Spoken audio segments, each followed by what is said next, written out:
Programme में आपको खुशामदीद कहते हैं। मैं असदुल्ला खान हूं। एक बार फिर ऑल पार्टीज कॉन्फ्रेंस मौखर कर दी गई है। अब इसकी नई तारीख भी हमारे सामने नहीं आई। उसकी वजह यह है कि तुर्किया में आने वाले जल्जले के बाद वज़ीर आज़म जो हैं वो तुर्की के दौरे पर चले गए हैं अपनी टीम के हमरा, और जाहिर है अब अगर वो वहाँ गए हैं तो ऑल पार्टीज कॉन्फ्रेंस नहीं हो रही है।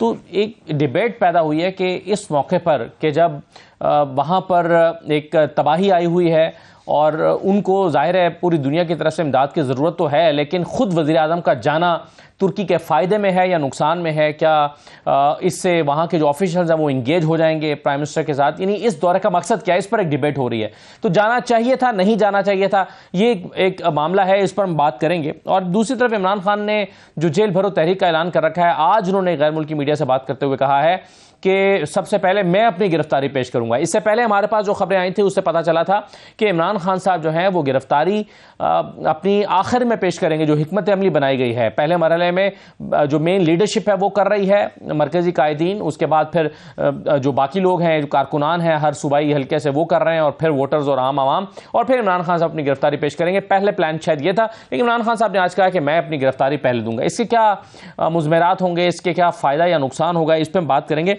दूसरी तरफ इलेक्शन जो है वो एक बड़ा मौजू बने हुए हैं पाकिस्तान में कि इलेक्शन हो रहे हैं नहीं हो रहे हैं। आज इलेक्शन कमीशन ने अपनी एक प्रेस रिलीज भी जारी की है, और इस प्रेस रिलीज का एक पैराग्राफ मैं आपके लिए पढ़ देता हूं और फिर यहीं से मैं अपने प्रोग्राम का आगाज भी करूंगा। देखिए, जो प्रेस रिलीज जारी हुई है उसमें लिखा है कि आईजी खैबर पख्तूनख्वा ने अपनी ब्रीफिंग में बताया कि सूबे में इंतखाबात के इनेकाद के लिए 57,000 एहलकारों की कमी का सामना है। उन्होंने बताया कि अगर कश्मीर और गिलगित बल्तिस्तान से पुलिस फोर्स की खिदमत ली जाए तो फिर भी इस कमी को पूरा नहीं किया जा सकता। इस कमी को पूरा करने के लिए पाक फौज, फ्रंटियर कोर की मदद दरकार होगी। मजीद उन्होंने बताया कि साल 2022 में पुलिस पर 494 हमले हुए, जबकि साल 2023 में अब तक 46 हमले हो चुके हैं। इसी तरह साल 2022 में पुलिस के 119 जवान शहीद हुए, जबकि 2023 में अब तक 93 जवान शहीद हो चुके हैं। उन्होंने ये भी ब्रीफ किया कि इंतखाबात के दौरान दहशतगर्दी की कार्रवाई के इम्कान को रद्द नहीं किया जा सकता, और ये नहीं कहा जा सकता कि आइंदा इंतखाबात मुकम्मल तौर पर पुरअमन होंगे। और फिर इसके साथ साथ जो है वो आर्मी और फ्रंटियर कोर की तैनाती से मुतल्लिक मजीद वर्किंग करने के हवाले से कहा गया है, और जल्द अज जल्द इलेक्शन कमीशन को मुतला किया जाएगा। लेकिन सवाल ये पैदा होता है कि 57,000 अफराद की कमी जो पैदा हुई है ये कैसे पैदा हुई, और क्या पिछली मरतबा जब इलेक्शन हुए थे तो भी क्या उस वक्त भी पुलिस एहलकारों की कमी थी और कमी ही में इलेक्शन हुए थे, और क्या जो कमी है उसको पूरा करने के लिए ऑप्शंस क्या इस्तेमाल किए जा सकते हैं? तो इन तमाम चीज़ों पर गुफ्तगू करते हैं आज के प्रोग्राम में। मेरे साथ कमल शोजब साहबा मौजूद है, पाकिस्तान तहरीक इंसाफ की रहनुमा। बहुत शुक्रिया कमल शोजब साहबा। साबिर शाकिर साहब हमारे साथ मौजूद हैं, सीनियर तज्ज़ेकार हैं। बहुत शुक्रिया साबिर शाकिर साहब। और बैरिस्टर दानियाल चौधरी हमें ज्वाइन कर रहे हैं, मुस्लिम नून के रहनुमा हैं। सबसे पहले मैं ये जो प्रेस रिलीज इलेक्शन कमीशन की, इस पर आने से पहले साबिर शाकिर साहब ये बताइए कि वज़ीर आज़म का दौरा तुर्की, इसकी अहमियत क्या है, ये क्यों ज़रूरी था, और क्या जाना सूदमंद है या ना जाना तुर्की के फ़ायदे में था इस मौके पर? मेरा ख्याल है ऐसे मौकों पे ज़्यादा रवायत तो यही है कि सामान भेजा जाता है, इमदादी काम भेजे जाते हैं, इमदादी टीमें भेजी जाती हैं। और हमारे भी, आपको याद होगा, अक्टूबर 2005 में बहुत ही खौफनाक किस्म का ज़ल्ज़ला आया था, तो उसमें भी सरबराहान ममलिकत के आने की बजाय ज़्यादा से ज़्यादा मुल्कों ने हमें सपोर्ट किया था, माली इमदाद भेजी थी, और उसके साथ साथ मेडिकल टीमें आई थी, बहुत सारी रेस्क्यू की टीमें आई थी, और खाने वगैरह जो चीज़ें सहूलतें मुहैया करते हैं वो साजो सामान आया था। इस तरीके से तो ज़्यादा यही है रवायत कि सामान भेजा जाता है। जैसे हमारे C-130 जहाज़ गए हैं और अफ़वाज पाकिस्तान के दस्ते गए हैं, और चीफ ऑफ आर्मी स्टाफ नहीं गए बल्कि दस्ते गए हैं, क्योंकि उनकी ज़रूरत है वहाँ पे, ना कि इस तरह के सरबराहान ममलिकत का जाना ज़रूरी है। इसलिए मैं नहीं समझता कि ये कोई अच्छा इक़दाम है। इज़हार यकजहती की जाती है, टेलीफोन पे सॉलिडारिटी की जाती है, लेकिन इस वक्त उन्हें ज़रूरत है ज़्यादा से ज़्यादा इमदादी टीमों की। सही है। और कहा जाता है कि उनके लिए काउंटर प्रोडक्टिव हो सकता है, वो आपको के प्रोटोकॉल में लग जाएंगे, या उनके पास वक्त नहीं है, वो अपने इंतजाम छोड़ के आपके साथ वक्त गुजारने में लगेंगे या आपके साथ मुलाकातें करेंगे, और इस ये अहम कीमती वक्त जो है उनका वो ज़ाय होगा। तो ये डिबेट हो रही है इस पर। कमल साहबा, आप कुछ कॉमेंट करना चाहेंगी? एक ब्रदर मुल्क है, मुश्किल में है, एक अच्छा जस्टर भी तो हो सकता है ना प्राइम मिनिस्टर की तरफ से कि वो चले गए हैं और एक अच्छा जस्टर गया पाकिस्तान की तरफ से। बिस्मिल्लाहिर्रहमानिर्रहीम। Thank you very much Asad. देखिए, सबसे पहले तो मैं इज़हार यकजहती करती हूँ, दुआ गो हूँ कि जो इस वक्त हमारे मुसलमान बहन भाई इस कदर तकलीफ़ में है, शदीद सर्दी पड़ रही है, अल्लाह मियाँ उनकी तकलीफ़ों में आसानी पैदा करे और हम जिस काबिल हैं जितनी कोशिश कर सकते हैं यहाँ से वो हम पूरी कोशिश करेंगे। इस वक्त हमारे पास देखें, इस हुकूमत के ये जो नुमाइंदा गए हैं, इनको देने के अलावा और है क्या, मुझे बता दें। इमदाद की तो हम खुद इस वक्त मुस्तहक है। पिछली दफ़ा ये जाके उनसे कह रहे थे मैं मांगने तो नहीं आया लेकिन मजबूरी है, तो या फिर हो सकता है वो अपना सूटकेस साथ ले गए और अपने कीमती नादिर कपड़ों की वहाँ पे जाके शायद बोली लगवानी हो, जिनको बेच के पाकिस्तानी कौम को तो उन्होंने आटा लेके दे दिया है, बाकी जो बचे हैं मेरे ख्याल में वो तुर्की में जाके उनकी बोली लगवाएंगे और वहाँ पे ऑन स्पॉट लोगों का बहुत ज़्यादा भला होगा। खाने पीने के लिए काफ़ी सारा राशन उनके कपड़ों से भी आ जाएगा और भी बहुत सारे इमदादी कामों में वो उनके हाथ बटा सकते हैं, यानी कि रबल हटा सकते हैं। तिब्बी इमदाद भी वो आवाम को ऑन स्पॉट जाके दे सकते हैं, क्योंकि पाकिस्तान में तो उन्होंने इतना ज़बरदस्त 10 महीने में काम किया, यहाँ दूध शहद की नहरें खोद चुके हैं। अब वो फ्री थे ना, तो उन्होंने सोचा कि मैं तुर्की में भी जाके कोई थोड़ा सा अपना काम करके दिखाऊं। और पहले तो खैर सफारती जो ताल्लुकात में ये इकदाम कभी इस तरह से होता नहीं है कि जब एक मुल्क मुश्किल में हो तो आप अपना स्टेट प्रोटोकॉल लेने के लिए वहाँ उनके सर पे सवार हो जाए, लेकिन क्योंकि हमारे वज़ीर आज़म साहब बहुत हुनरमंद है और कुछ नहीं तो वो अच्छा सा गाना गा के वहाँ पे जो सब लोग डिप्रेस हैं उनको रिलैक्स कर सकते। मुझे तो यही समझ आई है, अगर पॉजिटिविटी इस मौके पे रखी जाए जहन में, कि एक अपना शायद सूटकेस लेके गए हैं और एक अपनी जो खिदमात उन्होंने प्रैक्टिकल पेश करनी है, क्योंकि पाकिस्तान में तो IMF का भी मुआहदा हो गया और आपको याद होगा सैलाब ज़दगान के सबके घर भी बन गए हैं, उनको इमदाद भी मिल गई। बल्कि अब जो वाफिर इमदाद थी ना सिंध के लोगों की, वो कंबल अब इतने फालतू पड़े हुए कि वो ऑनलाइन बिकने शुरू हो गए हैं। राशन उन्होंने देना शुरू कर दिया, खुद से बांट रहे हैं सैलाब ज़दगान कि अब हमें जरूरत नहीं, हमें तो माशाल्लाह बहुत बहुत इमदाद मिली है, तो अब हमें जरूरत नहीं है, ये बांट दो। तो इसलिए अब वो इतने फारिग थे, मुल्क में कोई मसले मसाइल नहीं रहे, कोई इशू नहीं रहा, पैसे भी बहुत हैं, तो इसलिए हो गए। शायद कोई ऐसी एक चीज और मैं कहूंगी, दानियाल चौधरी साहब अगर मुझे एक मौका दीजिए तो वो इस अपनी राय का इजहार इस पर कर सकेंगे। मुझे लेकिन मुझे ये जरा दूसरी दूसरे मौजू पर आ जाते हैं। ये चलें, आप ही कंवल साहब आप ही जरा कह दें, फिर मैं साबिर शाकिर साहब के पास आता हूँ। ये जो मैंने अभी प्रेस रिलीज में एक पैराग्राफ पढ़ा है इलेक्शन कमीशन की, जिसमें खैबर पख्तूनख्वा के IG के हवाले से कहा गया है कि 57,000 एहलकारों की कमी है और ये यकीन से नहीं कहा जा सकता कि इलेक्शन होंगे तो वो पुरअमन होंगे और अमन व अमान की सूरत हाल जो है वो उसमें कोई दहशत कार्रवाई नहीं होगी इंतखाबात के दौरान। तो क्या नजर आ रहा है आपको, इलेक्शन का इनकाद मुश्किल नहीं है इस वक्त इंतजामी तौर पर इलेक्शन कमीशन और सूबे के इंतजामिया के लिए? जी, ज़िले लाही इज़्ज़त माब बहुत ही इंतहाई काबिल एहतराम इलेक्शन कमीशन ऑफ पाकिस्तान, क्योंकि उनके बारे में कुछ करे तौहीन हो जाती है। उनके आपको मैं डबल रवैयों का यहाँ पर जिक्र कर दूँ। 17 जनवरी को पहला 35 MNAs को डी नोटिफाई किया गया राजा परवेज अशरफ साहब की तरफ से, जो रिटर्न 22 दिसंबर को एक लेटर लिख के आइन की शिकों के जरिए बता रहे थे कि जब तक हाथ से लिखा हुआ इस्तीफा नहीं होगा, जब तक मेरे चैम्बर में आके एक एक बंदा खुद तस्दीक नहीं करेगा इस्तीफे इनके जो हैं वो काबिल कबूल नहीं है, ये इस्तीफे जो है इनकी कोई हैसियत नहीं है। फिर दूसरा जो है वो 20 तारीख को निकाले गए, 31 और MNAs थे तो 35, लेकिन रिजर्व सीट्स की 4 खवातीन, और तीसरे जो है वो 22 को। उनका स्केड्यूल जो है इसी इलेक्शन कमीशन ऑफ पाकिस्तान ने नेशनल असेंबली के बाय इलेक्शंस का अनाउंस कर दिया पूरे पाकिस्तान में, बशमूल पंजाब में, बशमूल KP में, और उसके लिए इनके पास एहलकार भी मौजूद हैं, उसके लिए अमला भी मौजूद है, और वो फ्यूटाइल एफर्ट इन्होंने पूरे पाकिस्तान में इस वक्त करवानी है क्योंकि मकसद है PTI को तंग करने का। सो उधर कोई ऐसी आपने प्रेस रिलीज भी नहीं सुनी, और वही इलाका वही जगह है जहां ऊपर की सीट में नीचे 3 सीटें प्रोविंशियल असेंबली की आती हैं, वो ऊपर वाले हल्के में इलेक्शन कराने के लिए ना दहशतगर्दी का मसला है, ना 57,000 एहलकारों का प्रॉब्लम है, और ना IG पुलिस की कोई बात जो है वो प्रॉब्लम करी है। लेकिन जहां नई असेंबली इलेक्ट होकर आनी है, कॉन्स्टिट्यूशनल असेंबली जो कॉन्स्टिट्यूशन के ऐन मुताबिक डिसॉल्व की गई है, वहां इलेक्शन कमीशन जिले लाही को इज्जत माप को तकलीफें भी नजर आ रही हैं, परेशानियां, बजट की तंगी भी, और मुमकिना तौर पे होने वाली दहशतगर्दी। और मैं इन्हें याद करा दूं कि 2013 में जब इलेक्शन हुए थे तो ये दहशतगर्दी वहां पे एक रूटीन का मामूल था।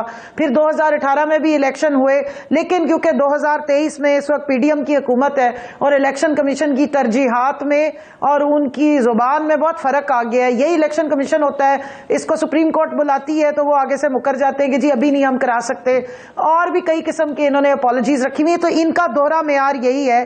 पूरे पाकिस्तान के हर हल्के में नेशनल असेंबली में जहां से पीटीआई के एमएनएस को डी नोटिफाई किया गया, जब उन्होंने कहा हम वापस आ रहे हैं और स्टेटेड बयान आ गया हमारे चेयरमैन का, स्टेटेड बयान आ गया वाइस चेयरमैन का, स्टेटेड बयान आ गया फवाद चौधरी का, तब वो जो इस्तीफे जो पहले जिसको वो कहते थे कि ये इनकी कोई हैसियत नहीं, वो माने गए।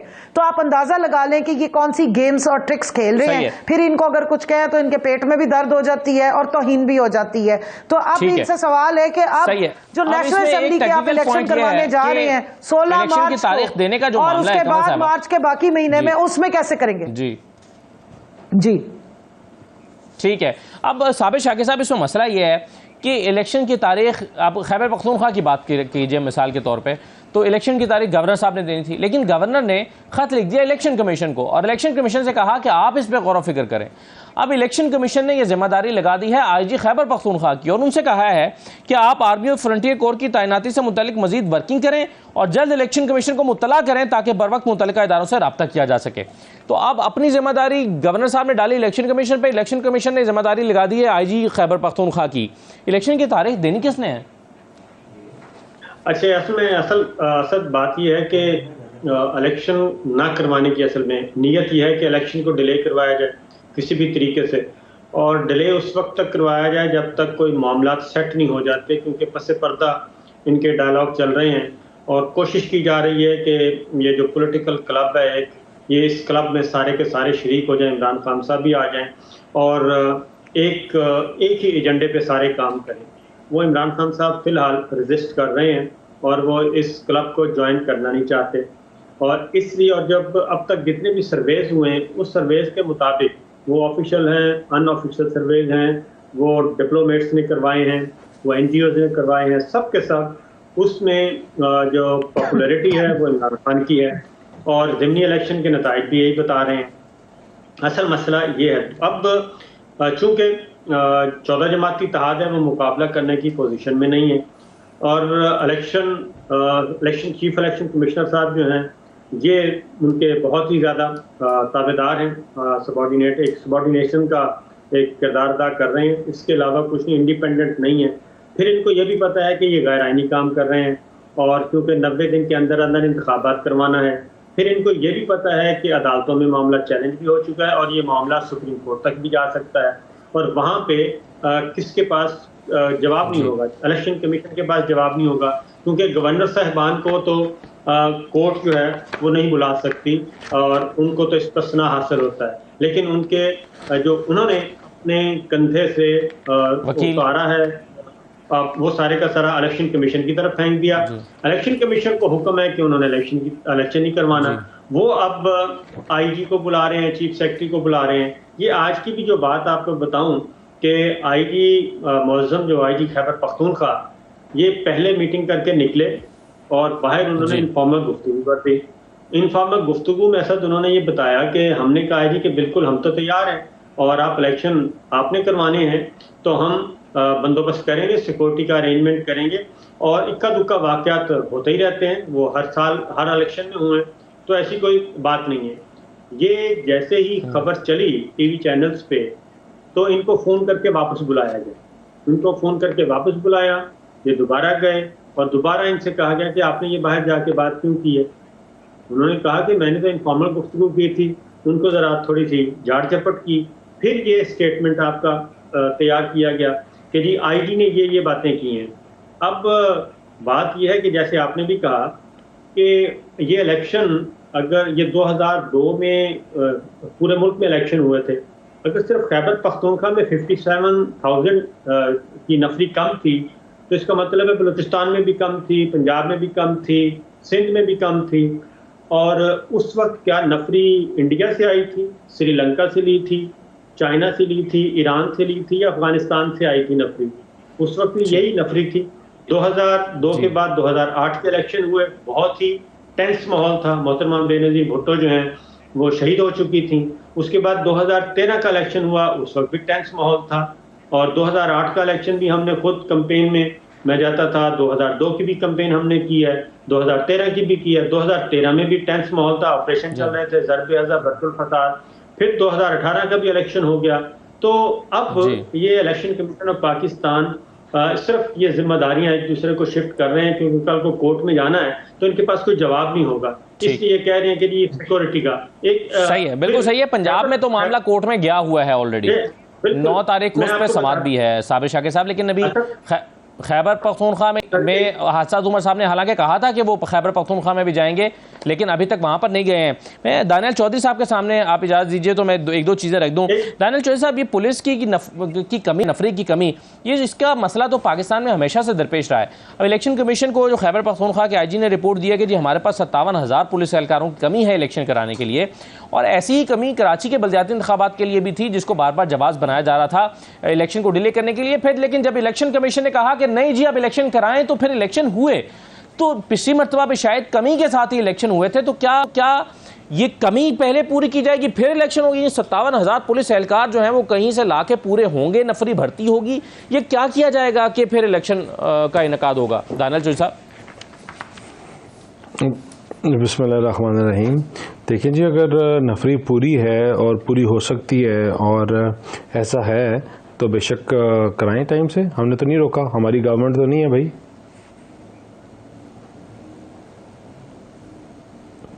और अगर नफरी नहीं है पूरी तो फिर इसका क्या आपके ख्याल में हल होना चाहिए? देखें, इसमें नफरी से ज़्यादा मेरे ख्याल से, देखिए हम तो कहते हैं इनको इलेक्शन में आए और इंशाल्लाह इनको लग पता जाएगा और देखेंगे कि आपके ख्याल में कि लोग पागल हैं, ये लोग बेवकूफ़ हैं जिन्होंने 4 साल हाल किया। आज जो महंगाई है और महंगाई की वो शरह है जो आज तक पाकिस्तान में नहीं देखी गई, ये किसकी वजह से है? देखिए ना, हमने तो पुरानी हुकूमतों में भी हिस्सा रहे, हम तो पहले भी सर्व करते रहे। हम तो वो जमात है जो हर साल जब भी हुकूमत मिली हम 10 में से 9 या 8 नंबर लेके पास होते रहे। ये बताएं कि ऐसा क्या हो गया है कि आपने इस मुल्क की मैशत को तबाह कर दिया? ऐसा क्या हो गया कि गैस है ही नहीं देने के लिए? ऐसा क्या हो गया कि आपने 21,000 मेगावाट बिजली छोड़ के गए 2017 में, लेकिन आज फैक्ट्रियां बंद होने के बावजूद भी लोड शेडिंग हो रही है? ऐसा क्या हो गया कि लार्ज स्केल मैन्युफैक्चरिंग खत्म हो गई है, ठीक है, लेकिन फिर भी गैस की कमी है? देखें, तो ये इन तमाम चीज़ों को अवाम आहिस्ता आहिस्ता अवाम को पता चल रहा है कि इसका जो जिम्मेवार है वो इमरान खान और उनकी जमात के झूठे दावे हैं, क्योंकि इन्होंने ये जो नासूर था इनकॉम्पिटेंस का, नालायकी का, ना अहली का, वो तो आज पाकिस्तान की अवाम कहती है कि करप्शन से बड़ा नासूर ये है कि जिसको काम, उसको कुर्सी पे बैठा दो जिसको काम करने नहीं आता। इन्होंने 4 साल पाकिस्तान का भट्टा बता दिया। मुझे आप बात बताएं कि आज पाकिस्तान इंटरनेशनल एयरलाइंस है, हमारी एक एयरलाइंस होती थी इंटरनेशनल एयरलाइंस, वो आज किधर गई है? वो आज किधर इंटरनेशनल एयरलाइंस चल रही है? मुझे बताएं, इंडिया को कितने पैसे लगा के उसके जहाज़ गिराने पड़ते, ख़त्म करना पड़ता कि वो इंटरनेशनली उड़ ना सके। इनके तो एक वजीर की एक स्टेटमेंट से जो एयरलाइंस इंटरनेशनल लाइन से ख़त्म हो गई है। सीपैक 60 अरब रुपए का प्रोजेक्ट इनकी एक स्टेटमेंट से ख़त्म हो गया। तो आज जहां हम पहुंचे हैं, इसके लिए सबसे बड़ा, सबसे ज़रूरी चीज़ जो इलेक्शन करवाने के लिए वो है फाइनेंसेस, फाइनेंशियल फाइनेंस। आज आपका अगर मुल्क में फाइनेंशियल इमरजेंसी है सर, लेकिन मुझे नहीं लगता कि सूबाई हुकूमतें जो है, दानियल साहब, ये कौमी असम्बली के ज़िमनी इंतखाबात के लिए पैसे कहाँ से आएंगे? पैसे हैं नहीं। देखिए मुझे तो फिर भी I still does not make sense to me कि आपका मुल्क इस क्राइसिस से गुजर रहा है तो ये कौमी असम्बली के इलेक्शंस भी किस तरह इलेक्शन कमीशन करा रही है। मैं तो हमारी वो है कि अगर आपको 100 अरब 80 अरब रुपये आपने अभी देना है, फिर आपने 2 महीने बाद देना है, तो मुझे बताएं कि हम कोई यहाँ न्यूयॉर्क है, हम कोई लंदन है, कोई आप पाउंडों के ढेर लगे हुए हैं, यहाँ आपका 1/3 मुल्क जो है वो डूबा हुआ है। लोग अपनी औलाद से, जानवरों से, अपने घर बार से फारिग हुए हैं, जिसकी कुल कायनात निकल गई। मुझे बताएं उसका क्या इलेक्शन से ताल्लुक? जिसकी औलाद उस सैलाब में बह गई, क्या हम उनको रिहेबिलिटेट करें? क्या उसके लिए वोट डालना ज़रा ज़रूरी है या अपने बच्चों और अपनी औलाद को बचाना और उनको आप ये समझते हैं राजा साहब कि ये मुझे लगता है कि इलेक्शन भी नहीं होने चाहिए, आप ये मानते हैं? देखिए, मैं समझता हूं कि पाकिस्तान की सबसे ज़्यादा ज़रूरत है आज गरीब बंदा, उसको ही गिव्स अ हेल कि इलेक्शन हो ना हो, उसका ये टॉपिक ही नहीं है। ये हम ज़बरदस्ती घसीट के करें, उसका टॉपिक ही नहीं है कि दानियाल इस प्रोग्राम में बैठा हुआ है तो वो एक ही साइड ले रहा है और दूसरा बी की। उसकी दो डिमांडें हैं, आप महंगाई कम करो, आप चीज़ों को बेहतर करो, आटा सस्ता करो, रोटी सस्ती करो, बिजली के बिल कम हो, और वो सिर्फ तभी आ सकता है कि आपको कंटिन्यूटी मिले। हम देखें, हमें ये कांटों की सेज डे 1 से पता थी कांटों की सेज है। हमने कांटों की सेज इसलिए ली कि अगर हम ना लेते ये मुल्क 3 महीनों में बैंकक्रप्ट हो जाता, ये मुल्क दिवालिया हो जाता। जहां आप खड़े हैं आपकी इससे डबल बुरी हालत होती, और यहाँ तक पहुंचाया किसने? यहाँ तक बड़ी मेहनत के साथ, बड़ी लॉबिंग के साथ, मिफ्ता इस्माइल साहब का एक बयान सुनाना चाहता हूं। इमरान खान और उनकी जमात ने यहाँ तक हमें पहुंचाया, बड़ी मेहनत करके। और ये कल का बयान है उनका ताजा। जी दानियाल साहब, वो ये समझ के बिल्कुल शौकत तरीन साहब की गलत पॉलिसी की वजह से मुल्क बैंकक्रप्ट हो रहा था, दिवालिया होने जा रहा था, क्योंकि IMF के मुआहिदे को उन्होंने वायलेट किया। और वो ये भी समझते हैं कि आज इसहाक डार ने भी वही किया है, और आज इस वक्त का जो क्राइसिस है ये क्राइसिस इसहाक डार की वजह से है। तो सर, ताजा तरीन जो क्राइसिस है उसके जिम्मेदार तो इसहाक डार हुए। फिर मुख्तसरन बताइएगा, ब्रेक पर जाना है फिर सर। नहीं, देखिए, ताज़ा तरीन मिफ्ता जो कहने की कोशिश कर रहे हैं वो ये कहने की कोशिश कर रहे हैं कि देखें, डार साहब ने तो कॉन्ट्रैक्ट किया नहीं था, ये कॉन्ट्रैक्ट इमरान खान ने किया था। अब डार साहब को वो कंपेल कर रहे हैं, फोर्स कर रहे हैं कि आप गरीब की गर्दन काटो, आप एक्स्ट्रा टैक्सेस लगाओ 17%, आपने अभी 35 रुपये बढ़ा है, इसके ऊपर 17% GST लगाओ। ये मुआहिदा कौन करके आया था? 6 अरब रुपए की पूरा मुल्क बेच के आया था? क्या हम करके आए थे? ये इमरान खान करके आया था। और अब बार बार हम तो डार साहब की ये कोशिश है कि हम कोई अच्छे टर्म्स में रीनिगोशिएट कर लें। हमें मकान 5 साल के लिए किराए पर मिला हुआ है, इसका रेंट हमने तय किया हुआ है। अब हम कोशिश कर रहे हैं कि मालिक मकान को कहने की भाई कि तेरी मेहरबानी, जिसने हमें कर्ज दिया हुआ है, कि तेरी मेहरबानी, यहाँ ना पानी आ रहा है, यहाँ साथ वाले घर में बारिश होगी, उससे दीवार गिर गई है, हमने इन्हीं पैसों से दीवार भी बनानी है, उनको भी खाना देना है और अपना घर चलाना है, तो मेहरबानी करके थोड़ा सा हमारे पर बोझ कम डालो। हम क्या सिंपल जुबान में ये रहे हैं, ठीक है ना? इसको आप वायलेशन कहें या नॉन वायलेशन कहें, वो आपकी अपनी मर्जी है, लेकिन हम इन रियलिटी सिर्फ ये चाह रहे हैं कि अपने अवाम की और गरीब बंदे की जो 20,000 25,000 रुपया तनख्वाह लेते हैं, 30,000 रुपया लेते हैं, उसकी गर्दन ना काटें। अब वो आप कान यहाँ से पकड़े हैं, वहां से पकड़े हैं, अंग्रेजी में इसको 50 डिफरेंट लफ्ज दे दें, वो हम दे सकते हैं। मैं भी कह सकता हूँ 50 अंग्रेजी के लफ्ज बोल के चीजें कह सकता हूँ, लेकिन जो हम प्रोटेक्ट कर रहे हैं, वो पाकिस्तान के गरीब को बचा रहे हैं और डिफॉल्ट करने से बचा रहे हैं। राइट सर, थोड़ा सा ब्रेक लेना चाह रहा हूँ, ब्रेक के बाद वापस आते हैं। एक स्टोरी आपके साथ शेयर करते हैं। पंजाब की जो निगरान हुकूमत है उसका मैंडेट यह है कि वो बड़े तरक्याती मंसूबे नहीं शुरू कर सकते, और उस पर 23 जनवरी को इलेक्शन कमीशन ने एक नोटिफिकेशन के जरिए से पाबंदी लगा दी है। लेकिन इसके बावजूद पंजाब की निगरान हुकूमत के मंसूबे जो कि $1 अरब के हैं, इसको जारी रखना चाहती है। ये स्टोरी आपके साथ शेयर करता हूं, और इस पर फिर साबिर शाकिर साहब का, कमल साहब का और बाकी लोगों का उस पर राय भी लेते हैं, कॉमेंट लेते हैं। ब्रेक के बाद वापस आ रहे हैं।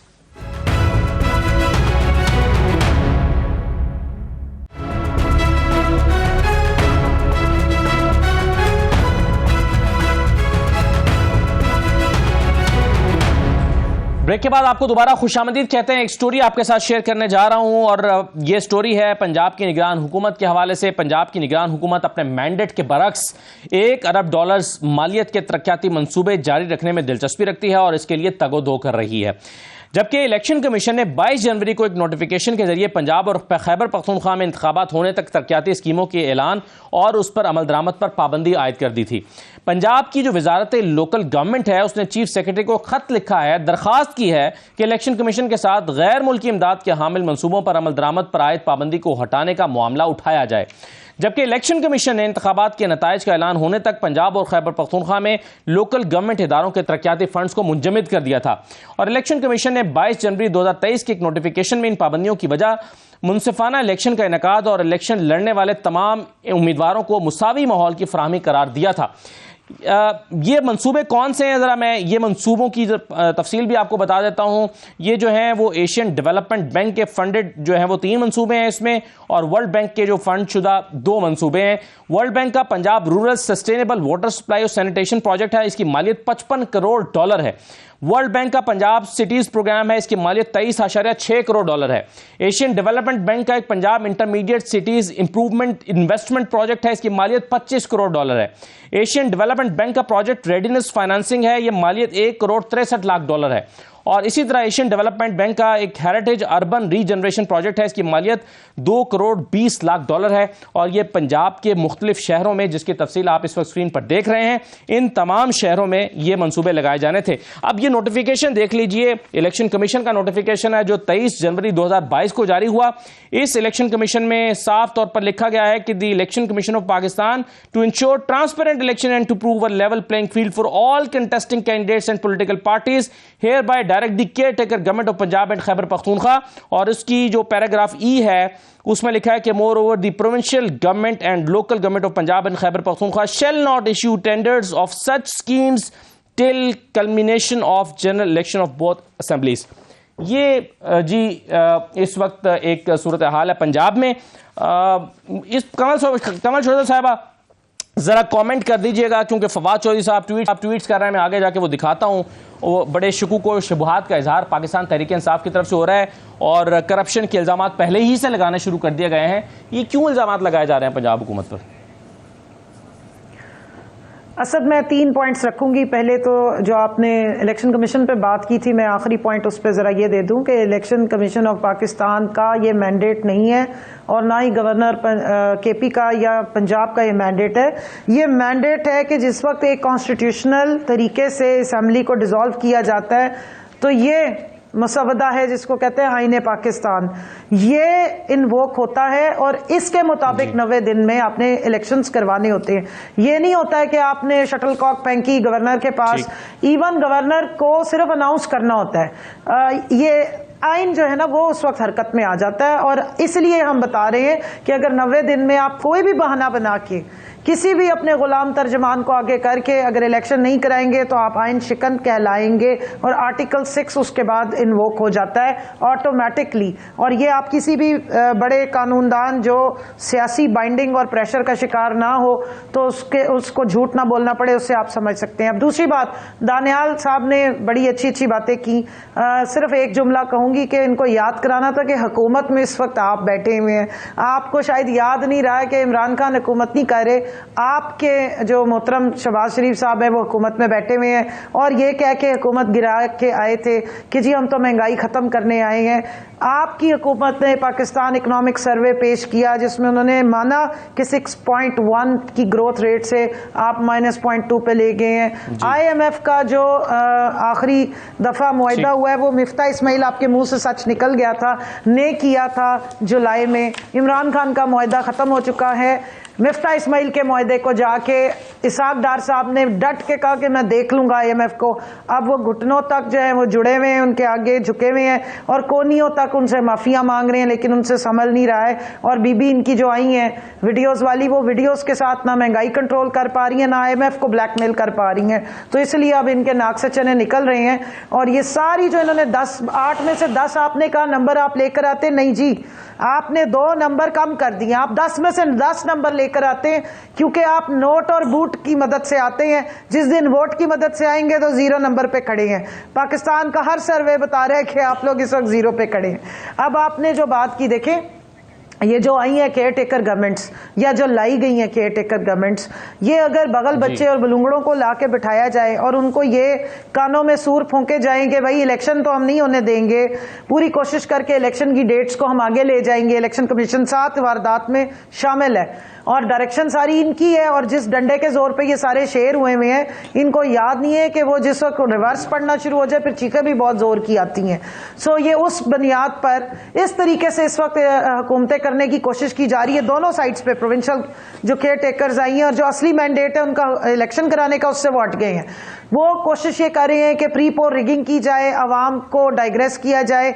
जो ये कहते हैं कि जी हम तो माशी बड़ा काम कर रहे हैं और अगर शहबाज शरीफ ना होता तो पता नहीं क्या होता, था।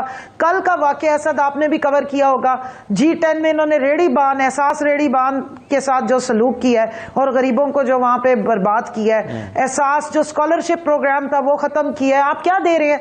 आपने सबसे बढ़कर सेहत कार्ड खत्म कर दिया, जो गरीब आवाम का मैंडेट, वो जो पुरानी हुकूमत पैसे दे के गई है और इस केयर टेकर गवर्नमेंट का वो मैंडेट ही नहीं था। और एशियन डेवलपमेंट बैंक या जो वर्ल्ड बैंक है वो एक मैंडेट वाली गवर्नमेंट के साथ एग्रीमेंट्स करके बैठे हुए हैं, और इलेक्शन कमीशन ने जब डायरेक्शन भी दे दी है, अगर गलती से कोई सही दे दी है और उसकी वायलेशन हो रही है, तो आप मुझे बताइए कि फिर कौन उसकी इंप्लीमेंटेशन को इंश्योर करेगा? अगर आपके आईनी इदारे और गवर्नमेंट्स जो हैं, जो केयर टेकर गवर्नमेंट्स जिनका काम ही सिर्फ इलेक्शन को मॉनिटर करना है, वो ही काम नहीं कर रही, वो आइन शिकनी कर रही है, अपने हदूद और कयूद से बाहर आ रही है और दिन दिहाड़े दनाते हुए अपनी वायलेशंस कर रही है, तो मुल्क किस तरफ जा रहा है? इसलिए इमरान खान कह रहे हैं कि हम इस आइन की वायलेशन को, शिकनी को बचाने के लिए जेल बरो तारीख पे जा रहे हैं। जी ठीक है, और उसमें सबसे पहली गिरफ्तारी इमरान खान साहब अपनी दे रहे हैं। मैं तो इस चीज के बहुत खिलाफ हूं, क्योंकि ये जितने सफाक किस्म के कातिल और दहशतगर्द आगे बैठे हुए हैं और इनका मकसद ही सिर्फ ये है कि जो अवाम की हकूक की बात करता है, जो पाकिस्तान के फ्यूचर की गारंटी बनता है, जो बैरूनी ताकतों को नजरें मिला के, आंखें मिला के, इसलिए एब्सोल्युटली नॉट कहता है क्योंकि उसको लगता है कि 22 करोड़ अवाम के वो जिम्मेदार है और हमारे पे पहला फर्ज अपने मुल्क की बेहतरी है। उसको तो इन्होंने कत्ल कराने की कोशिश की और JIT का मैंडेट को खत्म करके JIT की सारी प्रोबिंग को रोक दिया है। आप इसके खिलाफ है कि इमरान खान अपनी गिरफ्तारी सबसे पहले पेश करें? खुश हैं, ठीक है, हम देंगे, हम मौजूद हैं। मेरी बात चलिए, मैं साबिर शाकिर साहब, ये जो अभी पंजाब के हवाले से हुकूमत ही अब मिली है जी, तलाल चौधरी ने एक जुमला सुन ले, तलाल चौधरी ने कहा कि अब हम एस्टेब्लिशमेंट से बहुत खुश हैं। तो इस सारी फूफा में ये भूल गए हैं कि 22 करोड़ अवाम भी इस मुल्क में मौजूद है और इनकी एक एक हरकत पे नजर रख के बैठी है। चाहे ये जितनी मर्जी स्टेटमेंट्स दे दे यहाँ के दानियाल साहब, अवाम ने देख लिया है। लेकिन आपके मुखालिफिन का ख्याल है कि ऐसा नहीं है, क्योंकि आप कॉल देते हैं, अब लोग बाहर नहीं निकलते। आपने पिंडी की कॉल दी थी, लोग बाहर नहीं निकले थे। दानियाल चौधरी साहब खुद पिंडी से हैं, वो भी बार बार ये कहते हैं कि जी इमरान खान जब पिंडी आए थे नवंबर के आखिरी हफ्ते में लोग नहीं आए थे। तो आपकी राय है कि लोग आपके साथ खड़े हैं, उनकी राय है कि लोग आपके साथ नहीं खड़े हैं। ये तो इलेक्शन होगा तो पता चलेगा कौन किसके साथ खड़ा है।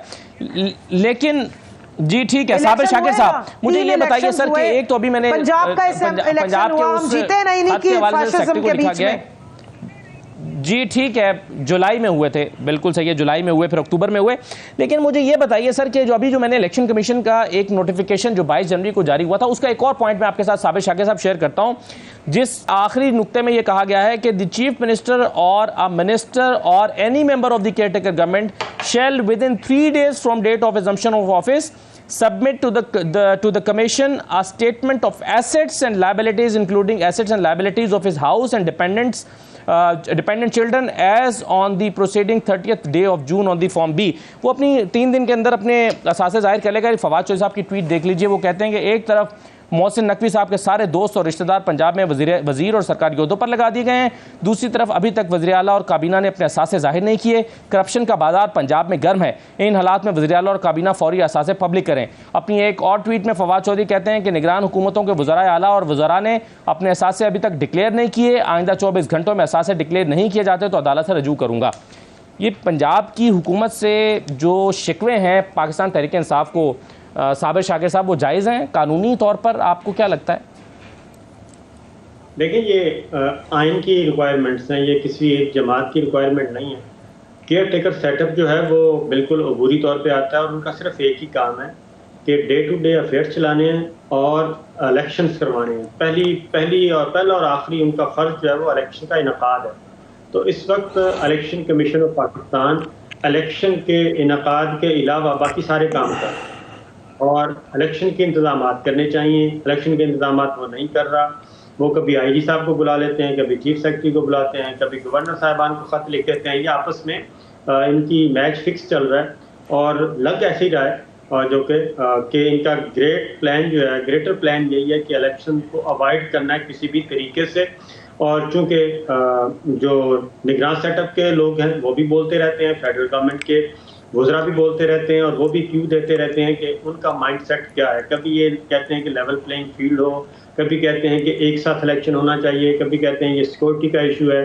जबकि दूसरी तरफ यही इलेक्शन कमीशन जब सुप्रीम कोर्ट ऑफ पाकिस्तान में इसने कहा था कि हम इलेक्शन नहीं करवा सकते, उसके बाद ये कोई 23-24 सीटें पंजाब में ज़िमनी इलेक्शन हो चुका है, फिर कौमी असम्बली के सीटों पे हो चुका है, फिर बल्दियात के इलेक्शन हो चुके हैं और इस वक्त भी खैबर पख्तूनख्वा में ये कहते हैं कि हम इलेक्शन करवाने की पोजीशन नहीं है। 57,000 और दहशतगर्दी का खतरा, 57,000 की नफरी। लेकिन उसी खैबर पख्तूनख्वा में तो मेरा ख्याल है कि 16 कौमी असम्बली की नशिस्तें हैं जिनका शेड्यूल भी आ चुका है और वहाँ पे इलेक्शन भी हो रहा है।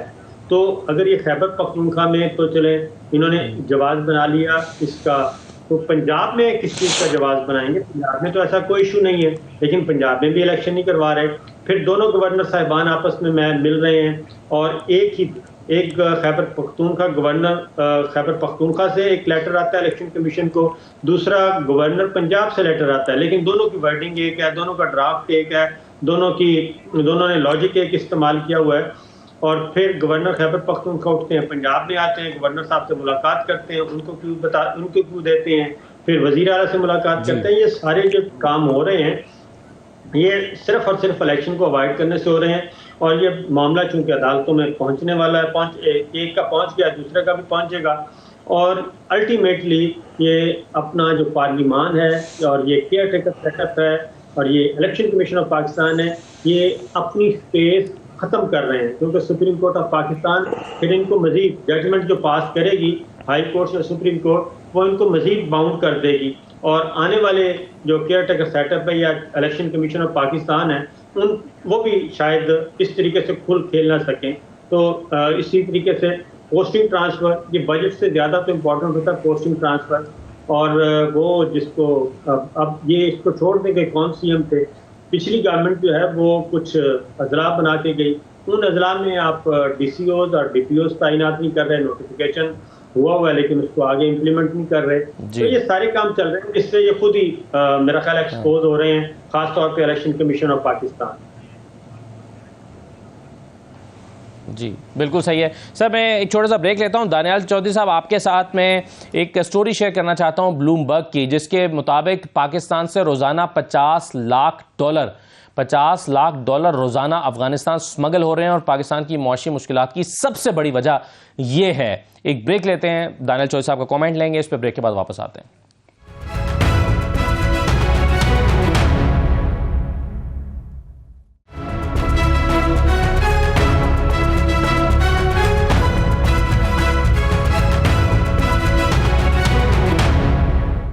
दोबारा आपको खुशामदीद कहते हैं। अभी पाकिस्तान की मुआशी मुश्किलात का जिक्र कर रहे थे बैरिस्टर दानियाल चौधरी साहब।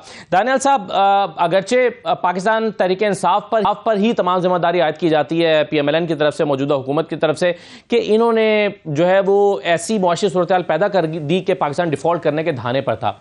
लेकिन ये ब्लूमबर्ग की रिपोर्ट ये है, वो ये कहते हैं कि जी आज भी रोज़ाना $50 लाख जो हैं वो अफ़गानिस्तान स्मगल होते हैं और पाकिस्तान की मुआशी मुश्किलात की सबसे बड़ी वजह यह है। तो इसकी ज़िम्मेदार तो मौजूदा हुकूमत नहीं है। दानियाल चौधरी साहब, आपके ख्याल में आज की स्मगलिंग रोकना तो मौजूदा हुकूमत ही की ज़िम्मेदारी है ना? देखें जी, पहली चीज़ तो जो यहाँ बात की जा रही थी मेरी बहन जो पाकिस्तान तहरीक इंसाफ से हैं कि ग्रोथ के ऊपर उन्होंने कहा कि पाकिस्तान मुस्लिम लीग नून ने अपने सर्वे में कमल शोजफ साहिबा, तो उन्होंने कहा कि 6% थी और हमारी इन्होंने -0.2% कर दी और दिखा दी। देखिए, इनका अभी तक इनके झूठों से ये बाज नहीं आए, मुल्क को इधर पहुंचा दिया, झूठ बोल बोल बोल बोल और आज भी वहीं खड़े हैं। प्लीज़ मुझे बता दें कि कौन से सर्वे ने इनकी बात की है। फिर दूसरी ने बात की कि मुझे किधर दिखा दें। इलेक्शन कमीशन की रूल्स पढ़ के सुना रही थी और इलेक्शन कमीशन के आप रोल पर आप बता रही थी गवर्नर का, तो प्लीज़ वो क्लॉज भी मुझे बता दें जो गवर्नर की जो कह रही थी, वो भी झूठ उन्होंने बोला। मेरे सामने क्लॉज पढ़े हुए हैं लेकिन I don't want to read them out. मुझे बता दें क्लॉज नंबर कौन सा, मैं इनको पढ़ के वो क्लॉज नंबर ऊंची आवाज़ में सुना दूंगा। दूसरी बात इन्होंने बात की कि नोट और बूटों की मदद से आए हैं। मुझे तो इनकी समझ नहीं आती कि ये क्या सियासत और क्या बातें करते हैं। अपना जवाब दें कि आपने 4.5 साल इस मुल्क को यहाँ पहुँचा दिया, KPK में क्या हाल किया, तो अब आप नोट और boot, and what do you mean by कि बूटों की उस पर आए हैं आपकी क्या हरकतें और आप लोग क्या करते रहे कि पाकिस्तान की आवाम को नहीं पता आप किस तरह लाए गए। एक एक्सपेरिमेंट, फेल्ड एक्सपेरिमेंट था जिसको आज किसका बोझ को उठाना नहीं चाह रहा कि जो आपने इस मैशत का हल कर दिया, और आप क्या बातें आप करते हैं। दूसरा, इन्होंने बात की कि जेल भरो तहरीक की। देखिए, हम जेल बड़ो तहरीक यूं छोड़ी होती है कि आपके पाँव पे कुछ 4 कंटेनर के कोने लग गए तो आप वो प्लास्टर ही उतार रहे, आप घर से बाहर ही निकल रहे, आप जेल भरो तहरीक शुरू इस तरह होती है। मियां नवाज शरीफ साहब अपनी बीमार वाइफ को was on death bed, Maryam Nawaz साहिबा अपनी नहीं, इस तरह तो नहीं हो सकेगा, ये अपनी बात में बोले, मैं अपनी बात में बोलूंगा, ये तो कोई तरीका नहीं है इनको। ये कि मरियम नवाज साहिबा अपनी वालदा को डेथ बेड पे छोड़ के वो पाकिस्तान वापस आई, इसलिए क्योंकि उन्होंने अपने लोगों को नहीं कहा कुर्बानियां दो। लेकिन दानिश साहब, मसला ये ना कि आप जो 3.5 साल पाकिस्तान तहरीक इंसाफ का आप जिक्र कर रहे हैं, बिल्कुल सही है, वो कोई काबिल जिक्र कारनामा अपनी मैशत में अदा नहीं कर सके। अगर तो इनकलाब नहीं, एक सेकंड सर, आप इनकलाब की बातें करते थे और चौथे हफ्ते में आप तो आए तो इसीलिए थे ना कि आप पाकिस्तान की इकोनॉमी को ठीक करें, जो कि नहीं ठीक हो पाई। आप इनकलाब ले गए, हम क्या ठीक करें। हेलो, आप इकोनॉमी को, मेरा सवाल यह था कि आप इकोनॉमी ही को ठीक करने के लिए आए थे ना, आप इसलिए आए थे, जवाब यह था कि इमरान खान चूंकि नाकाम हो गए, हम इकोनॉमी को ठीक करेंगे, लेकिन आप भी ठीक नहीं कर सके, तो फिर आपके आने का जवाब फिर कहां गया? फिर तो इमरान खान ही चलते रहते। अगर यही नतीजा निकलना था तो फिर हुकूमत अपनी मुद्दत पूरी कर लेती। मैं आपको बताता हूं, ये जो हुकूमत अगर अपनी मुद्दत पूरी करती ना जनाब, तो आप मुल्क आज आपका रोड के ऊपर बैंकरप्ट हो गया होता फाइनेंशियल, आपके मुल्क में फ्यूल 1 लीटर ना मिल रहा होता। आपने अमेरिका से मुआहदे करके तोड़ दिए, सीपेक आपने रोक दिया, आपने खुद अपनी हुकूमत ने IMF से मुआहदा किया और उसमें डिफॉल्ट कर गए। आपसे कोई इर्द गिर्द का मुल्क बात करने के लिए तैयार नहीं था। IMF के तमाम प्रोग्राम सस्पेंडेड। मुझे बात बताएं, तो आपके साथ आप किस तरह चलते, आप क्या करते? हमने आके कुछ मुश्किल फैसले लिए कि हम चीज़ों को ट्रैक पे लेके आए, फिर हमने कुछ मुश्किल और फैसले लिए और IMF के प्रोग्राम्स को कहा कि जो ये नेगोशिएट करके आए, जो ये मुल्क बेच के आए हैं 6 अरब का, मैं बार बार बेच के इसलिए कहता हूं कि इनका मुआहदा है, ये हमारा मुआहदा नहीं है कि आपने $41 बिलियन पाकिस्तान की हिस्ट्री में जितनी भी हुकूमतें हैं उनका कर्जा एक जगह, और जो 4 साल में इमरान खान ने लिए वो एक जगह। मुझे तो कमल शोजो साहब इस्लामाबाद से, चले सर, मैं आगे बढ़ना चाहता हूं, मुझे सिर्फ ये बता दें 4 साल में स्मगलिंग हो रही है सर, उस पैसे से कमेंट करना चाहिए अपने जेबों में सालदार साहब, आपकी हुकूमत की स्मगलिंग रोकने में नहीं बना सके। $50 लाख रोजाना अफगानिस्तान जा रहे हैं। देखिए, अच्छा अब बात सुने इस पे, हमारी हुकूमत जो है वो जिस एज पर दम आप हमारी हुकूमत फेडरल में थी। हमारी हुकूमत कितनी थी फेडरल में? पंजाब में इनकी हुकूमत, KPK में इनकी हुकूमत, और जहां से स्मगलिंग हो रही थी वो इनका सूबा।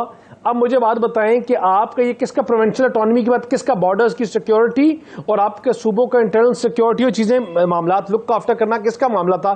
इनका। हम बार बार इसकी याददहानी कराते रहे, बार बार कराते रहे, इनको FIA से मल्टीपल लेटर्स लिखवाए, चीजें लिखवाई, लेकिन इन्होंने इनके सर के ऊपर जूम ही नहीं देंगी, बिकॉज़ दे गिव अ डायम। ये तो जिम्मेदारी फिर आपके बकवाल पड़ गई, PTI की कमल साहब, कुछ हो जाए, ये तो इनको अपने कंटेनर में नाच गाना, आग लगाओ, मुल्क को बंद करने के अलावा इनके पास ना कोई वतीरा है, ना कोई बेचने के लिए कुछ है, और ना इनके पास कोई बात है। इसका जवाब ये इनकी बात है, ये इनका मौक़िफ़ है, इनको इनके लिए ना गरीब का कोई की कोई चीज, ना इनके लिए कोई वुसअत रखती है, ना उसकी कोई इंपॉर्टेंस है। ठीक है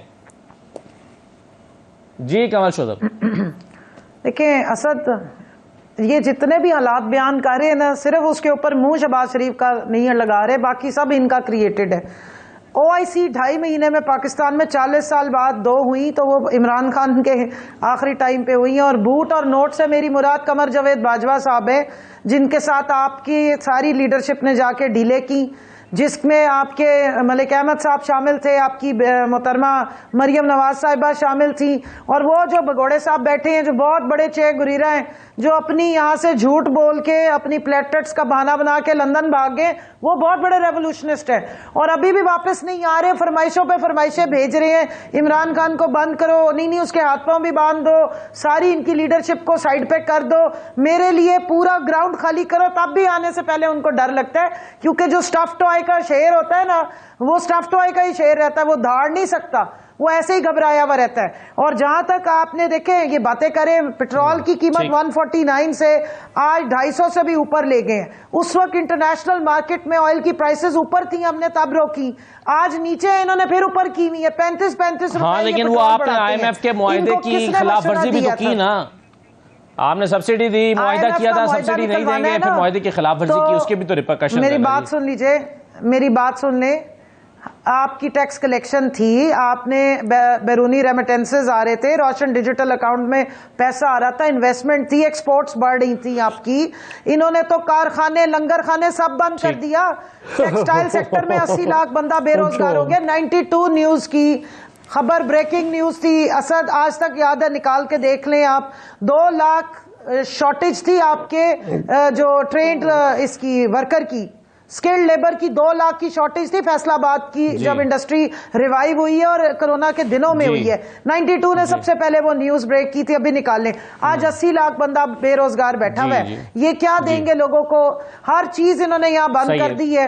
आप दुनिया में इस वक्त तेल की प्राइसेस नीचे जा रही है, पाकिस्तान में ऊपर जा रही है, गैस तो इन्होंने खत्म की आके, और दूसरा गैस, ये जो बिजली की बात कर रहे हैं, बिजली कोई शॉपरों में पैक करके तो पीटीआई की हुकूमत साथ नहीं लेगी, कारखाने भी वही मौजूद है, आपके सारे वो दावे भी गई हैं। मसला ये कि आपने जो डॉलर का बेड़ा गर्क किया है, पाकिस्तान से सारा मनी लॉन्डर्स ने डॉलर निकाला है, उसके बाद आपने कोई एलसी नहीं खोली, इंपोर्ट ही नहीं की ऑयल की, जो लहसन प्याज ना खरीद सके वो बातें कर रहे हैं। और चलिए, अब सूरत हाल ये है कि इस वक्त जो तमाम मसाइल का हल है, बहुत सारे लोगों के ख्याल में वो जुड़ा हुआ है कि इलेक्शंस के साथ, और इलेक्शंस के लिए इलेक्शन हो रहे या नहीं हो रहे, राना सनाउल्लाह जैसे शख्स को लगाया हुआ है, ये उसका काम है मुल्क में लॉ एंड ऑर्डर को पूरा करना। वो सिर्फ पाकिस्तान तहरीक इंसाफ की लीडरशिप को टारगेट करके बैठा है, क्योंकि उसको असाइनमेंट ही कातिल को ये मिली हुई है, और उसको कातिल कहने वाले इनके अपने आबिद शेर अली के वालिद साहब है, तो उसको कहिए केपी हो या कराची हो या सिंध का सूबा या बलोचिस्तान, इंटीरियर मिनिस्टर का काम होता है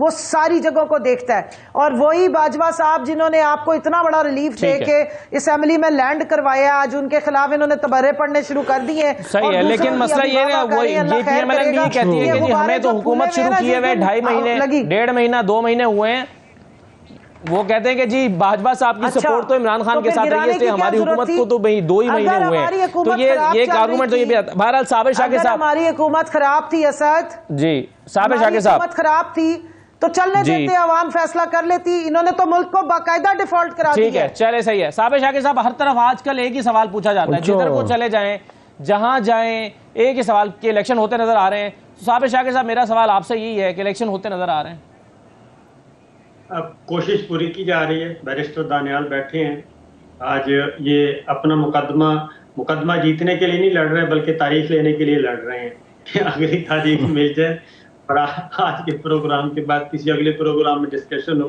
तो मेरा ख्याल है इलेक्शन भी इसी तरीके से डिले करने की पूरी कोशिश की जा रही है, ख्वाहिश भी है, नीयत भी है, लेकिन मेरा अपना अंदाज़ा है कि अल्टीमेटली ये बहुत ज़्यादा डिले नहीं कर सकेंगे, ख़ास तौर पे पंजाब के और खैबर पख्तूनख्वा के सूबाई असम्बलियों के।